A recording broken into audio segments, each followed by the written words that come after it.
Please, just do it. I can't. We don't have a choice. I'm not the bride. The wedding hall doors burst open, and Clara Bennett stumbled inside, still struggling to catch her breath as more than 300 guests turned to stare at her. The orchestra stopped playing. Every camera pointed toward the trembling bride. Her father grabbed her arm so tightly it hurt. "Smile," he whispered through clenched teeth. "If anyone notices something is wrong, we're finished." Clara's voice shook. "Dad, this is insane. I'm not Sophia. You don't have a choice." "But Damien Blackwood will know. He barely met your sister." "He won't." Across the room stood Damien Blackwood, the billionaire CEO whose icy expression never changed. He looked at his watch instead of the bride walking toward him. The officiant cleared his throat. "Miss Bennett, do you willingly accept this marriage?" Clara froze.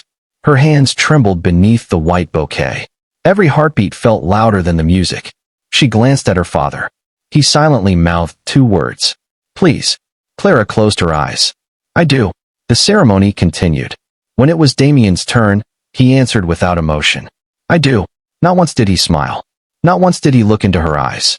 It felt less like a wedding, and more like signing a billion-dollar contract.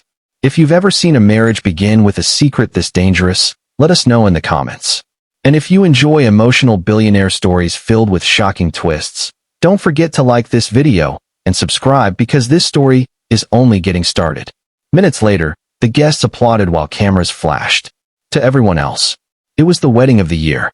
Only Clara knew it was built on a lie. Inside the limousine, silence filled the space. Damien looked out the window. Clara stared at her wedding ring. Finally, she gathered enough courage to speak. "Mr. Blackwood." Without looking at her, he replied, "You're my wife now. Call me Damien when other people are listening. When we're alone, call me whatever makes you comfortable. It changes nothing." She swallowed. I just wanted to thank you." "For what?" "For agreeing to this marriage." He finally turned toward her. "I didn't agree because of you." His voice remained calm. "I agreed because the merger between Blackwood Industries and Bennett Technologies was signed this morning. Everything else is irrelevant." Her heart sank. She had hoped there was at least a little kindness behind those cold eyes. Instead, she found a wall. Blackwood Manor looked more like a palace than a home. Security guards stood at every entrance. Luxury cars lined the driveway. Employees waited in perfect rows. The elderly housekeeper stepped forward. "Welcome home, Mrs. Blackwood." Clara forced a smile. "Thank you." Damien interrupted. "Prepare the East Wing." The housekeeper blinked. "The East Wing, sir?" "She'll stay there." Clara frowned. "What about our bedroom?" Damien answered, as if discussing office furniture. "There isn't one." She stared. "We're sleeping separately?" "I don't mix business with emotions." He handed her a black folder. "Inside are the house rules." She opened it. Page after page listed restrictions. No entering his office. No attending board meetings. No speaking to the media without approval. No inviting visitors. No discussing family matters. She looked up. "These are rules, not a marriage." "They're both." Then he walked away. Days passed. Breakfast alone. Lunch alone. Dinner alone. Sometimes Clara didn't even see her husband. The servants respected her, but nobody truly spoke to her. One rainy evening she called home. Her mother answered. "Clara, how are you?" "I'm okay, Mom." "Is Damien treating you well?" Clara forced a laugh. "He's busy." Her mother sighed with relief. "I'm just thankful your sacrifice saved us." Clara looked around the enormous dining room. The table could seat 20 people. She was eating alone. "It was worth it," she whispered. After hanging up, she quietly cried. Late that night, she couldn't sleep. As she walked through the silent hallway, she noticed a faint light beneath a half-open door. Curious, she gently pushed it. Inside sat Damien. He didn't notice her. He was holding an old photograph. For the first time, the powerful billionaire looked completely broken. Clara stepped back. "I'm sorry. I didn't mean to interrupt." Damien quickly hid the picture. "You shouldn't be here." "I know." She hesitated. "But are you okay?" "I'm fine." "No, you're not." Silence. Finally he sighed. "My parents died when I was 22. Clara remained quiet.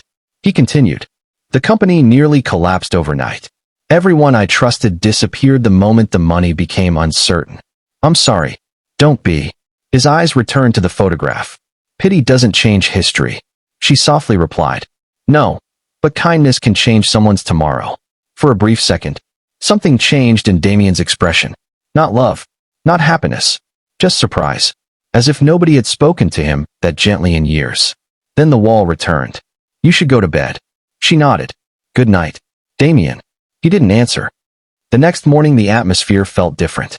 While leaving for work, Damien paused. Without turning around he said, "The chef makes terrible coffee." Clara looked confused. What? If you're making breakfast tomorrow? He hesitated. Make coffee. She smiled. I'll try. It wasn't much. But it was the first conversation that didn't sound like an order. Over the following weeks, tiny moments slowly appeared. She reminded him to eat when he skipped meals. He quietly finished everything she cooked. She placed fresh flowers inside the library. He never removed them.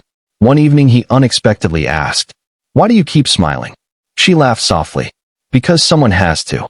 You think smiling solves problems? No. What does it solve? It reminds people they're still human. He looked at her for several seconds before walking away. Yet, for the first time, he almost smiled. Clara noticed. She pretended she didn't. Just when she began believing the frozen distance between them was finally melting, everything changed. A plain envelope appeared on her breakfast plate. There was no stamp, no sender, only her name. Her hands shook as she opened it. Inside were several photographs. One showed her leaving a bookstore. Another showed her visiting her mother's hospital. Another had been taken through the bedroom window of Blackwood Manor. A handwritten message lay beneath the pictures.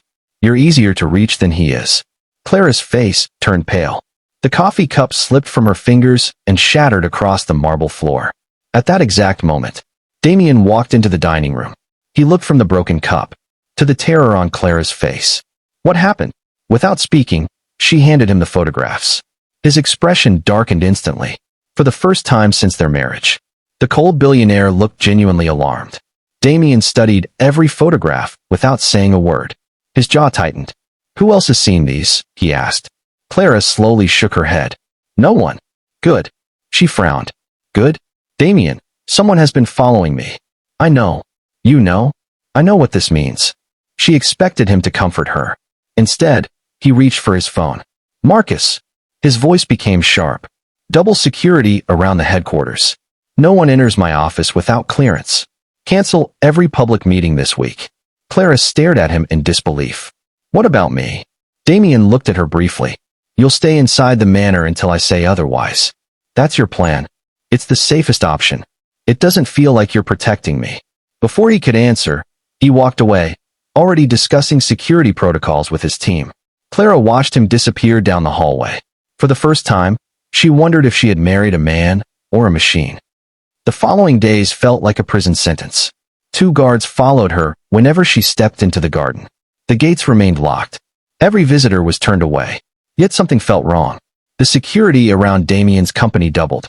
The security around Clara barely changed. One afternoon, she overheard 2 guards whispering. The boss only cares about protecting the merger. Of course, the wife isn't the target. The wife is the distraction. Clara froze. The distraction? Her heart began racing. Before the guards noticed her, she quietly walked away.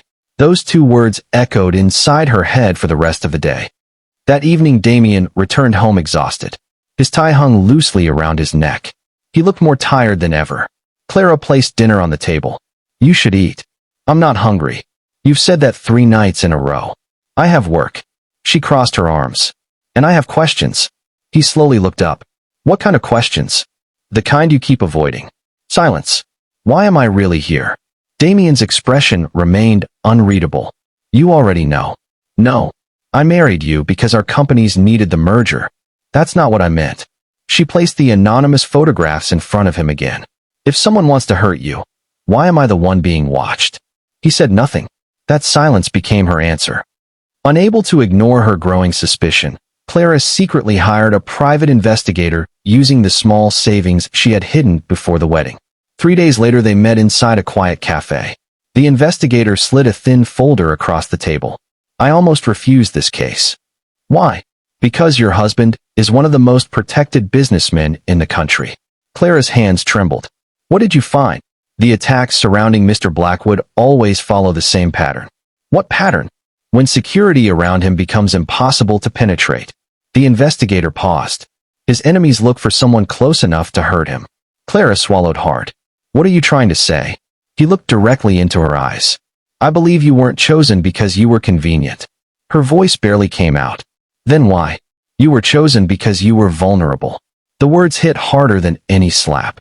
She left the cafe, unable to breathe. That night she waited for Damien inside his study. He entered, surprised to find her sitting in his chair. You broke one of my rules. She stood. I've stopped caring. He noticed the investigation file in her hand. Where did you get that? It doesn't matter. His face hardened. It matters. No. Her voice echoed through the room. It doesn't matter anymore. She threw the file onto his desk. Were you ever going to tell me? Damien remained silent. So it's true. He closed his eyes. I didn't have a choice. Clara laughed bitterly. You always have a choice. My enemies needed a target they believed they could reach. And you gave them one. I kept you alive. You used me. His voice finally rose. I protected the company. She stared at him in disbelief. And what about your wife? Another painful silence. When he finally answered, his words shattered what remained of her heart. I never planned to become emotionally attached. Clara's eyes filled with tears. So, I was just another business decision. I intended to keep you safe. No. She slowly stepped backward. You intended to keep yourself safe. For the first time, Damien couldn't find a reply. Clara looked at the wedding ring on her finger. It suddenly felt heavier than chains. Without another word, she removed it and placed it on his desk. I don't need protection from your enemies anymore. She looked straight into his eyes. I need protection from you. She walked out of the study. Damien remained standing in complete silence, staring at the ring she had left behind. The next morning, Clara packed a single suitcase. She planned to leave before sunrise. She quietly walked toward the front gate. Then, a deafening explosion ripped through the air. The ground shook violently. Glass shattered across the driveway. A luxury sedan parked near the entrance erupted into flames. The blast threw Clara onto the pavement. Her ears rang. Smoke filled the air. She struggled to move. Someone grabbed her arm. Clara. It was Damien. Ignoring the burning wreckage, he pulled her away as pieces of metal crashed around them. Stay with me. She looked at him through blurred vision. You finally came. His voice trembled for the first time. Don't close your eyes. Sirens echoed in the distance. Security guards surrounded them. As the ambulance doors closed, Clara saw Damien standing alone beside the burning car.